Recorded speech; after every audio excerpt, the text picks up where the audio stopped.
we have real problems. And so life is actually difficult, independent of psychological foolishness, let's say, independent of the obstacles that we put in our own path. It's already challenging.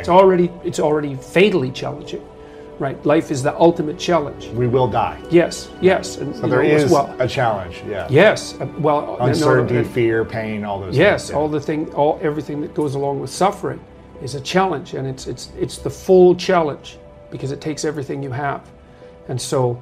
Part of the reason we disagree is because there are complex problems to solve, and then we also disagree because we're willfully blind and because we're more ignorant than we should be, and we're not everything we should be, and we tilt towards malevolence from time to time, and we betray each other and ourselves, and so we take a bad lot in many ways and make it worse. Now, not always, obviously, and we don't have to, but that's sort of the baseline that we're working against. I think people are most disappointed in life when they're disappointed in themselves. You know, they see that they've made things worse than they had to be, even though the baseline can be pretty brutal. So, yeah, and so the book and all my lectures, I suppose, are put forward in an attempt to take the high-level philosophical abstractions and to make them into something that's actionable. And to take the next best action in your life to improve your life, so we don't have to suffer as much. Well, and hopefully also so that people around you don't have to either. So one of the things I've been talking to my audiences about is the relationship between responsibility and meaning, which is, what would you say? It's a constant refrain in the book. It's one of its underlying messages, let's say, or themes is a better way of thinking about it. You know, if you start with the presumption that there's a baseline of suffering in life and that can be exaggerated as a consequence of human failing, as a consequence of malevolence and betrayal and self-betrayal and deceit and all those things that we do to each other and ourselves that we know that aren't good, that amplifies the suffering. That's sort of the baseline against which you have to work. And it's contemplation of that often that makes people hopeless and depressed and anxious and overwhelmed and all of that, and they have the reasons. But you need something to put up against that. And what you put up against that is meaning. Meaning is actually the instinct that helps you guide yourself through that catastrophe. And most of that meaning is to be found in the adoption of responsibility. So if you think, for example, if you think about the people that you admire, right, and so you're not waking up at 3 in the morning in a cold sweat thinking about all the terrible things that you've involved yourself in. What you said to someone that you shouldn't have said, or how you acted, or lied, or what or opportunity you lost, or the things that you've let go that you should have capitalized on, and all of that. And so if you think about the times when you're at peace with yourself with regards to how you're conducting yourself in the world, it's almost always conditions under which you've adopted responsibility, right? At least the most guilt I think that you can experience perhaps is the sure knowledge that you're not even taking care of yourself, so that you're leaving that responsibility to other people, because that's pretty pathetic. And unless you're psychopathic and you're living a parasitical life, and that characterizes a very small minority of people, and an even smaller minority think that's justifiable. But most of the time you're in guilt and shame because you're not only are you not taking care of yourself, let's say, so someone else has to, but you're not living up to your full potential. You suffer even more when you don't take care of yourself or take the best actions or do the work that you know you can do, and you rely on someone else to support you financially, emotionally, physically, whatever, home, whatever it may be. Yeah, well, because you're not only not being what you could be, you're interfering with someone else being what they could be, right? So you're not only a void, you're a drain. Right. Jesus, that's a catastrophe. But we usually don't even know it when we're in that situation, because we're in a depressed state, or we don't want to see it. You wake up at 3 in the morning and you know. And then you think of the people that you admire yourself, or perhaps you can at least live with yourself when you're taking responsibility, at least for yourself. And so that settles your conscience. But then if you look at the people that you spontaneously admire, and so the act of spontaneously admiring someone is the manifestation of the instinct for meaning, right? So this is partly why people are so enamored of sports figures, because the sports figures are playing out the drama of attaining the goal, of attaining a certain kind of, let's say, psychological and physical perfection in pursuit of the goal. That's the drama. And to spontaneously admire that is to have that instinct for meaning, latch onto something that can be used as a model. And then that model should be transcribed into something that's applicable in life. You know, and you really like to see in an athletic performance, you really like to see someone who's extremely disciplined and in shape do something physically remarkable, but and to stretch themselves even beyond their previous exploits, because you really like to see a brilliant move in an athletic match.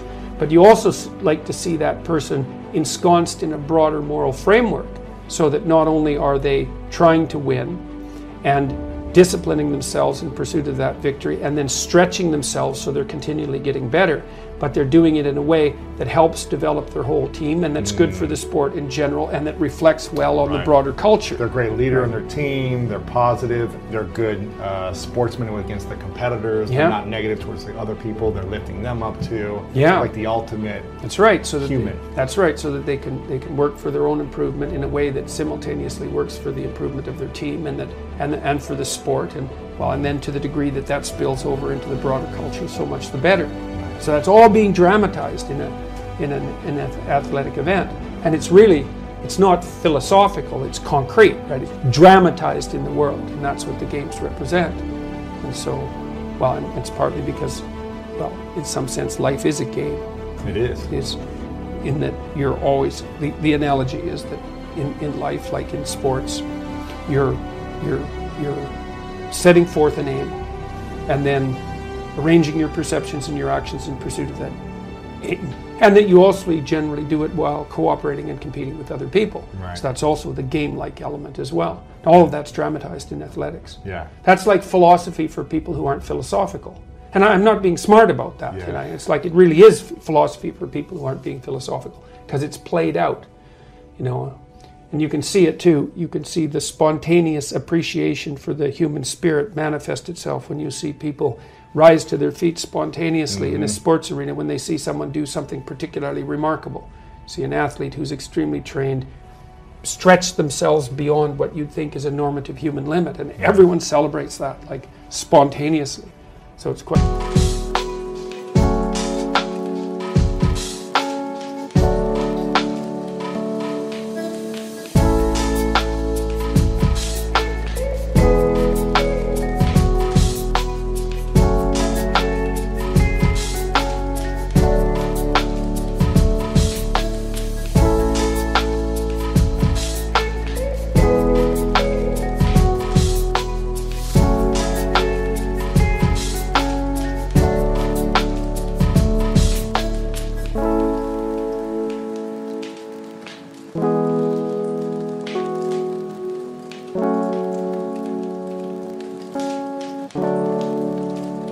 something to behold.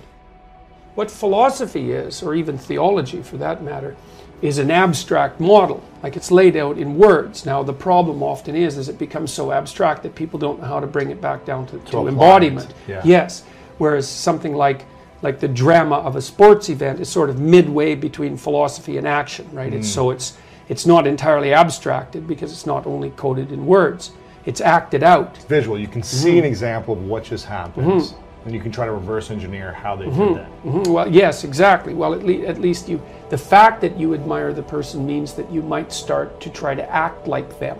Now, it's not easy, and maybe that would mean that you start to discipline yourself with regards to a particular sport. But it might also be that you start to mimic, or are at least affected in some way by their sportsman-like behavior, right? Yeah. Which is the ground of a certain kind of ethic. Because if you can play well with others, which is sort of the hallmark of a good sport, then that actually means that you're a reasonably sophisticated and civilized person. It's really important to learn to play well with others. There isn't, that's the ground of ethics. What advice do you have for a young man in his 20s? Make a plan. Look at what you're interested in.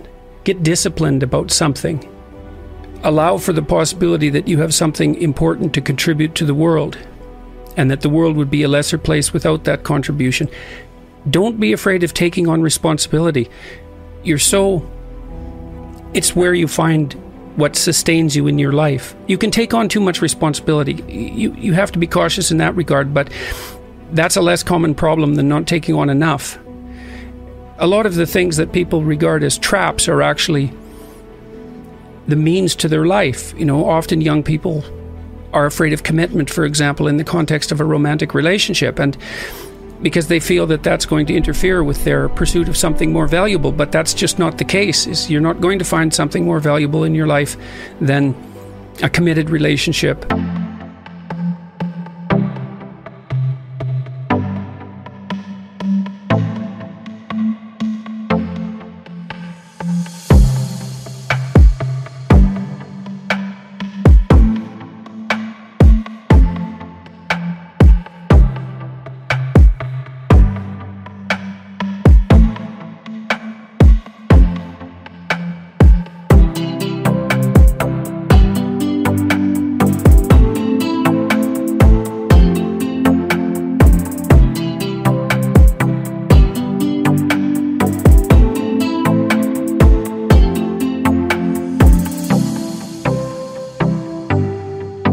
With someone that you love, that sustains itself across time, and that in all likelihood produces children. That's life. And there may be people for whom avoiding that is the better route, but those people are very rare, and you need a real reason to assume that you're one of those people. And hopefully for you, you're not. You know, I've had a very good career, a very meaningful career in multiple dimensions, and it's still been the case for me that the most important part of my life has been my intimate relationship with my wife and my family. So don't be afraid of that, or be afraid of it, but don't let that stop you from pursuing it.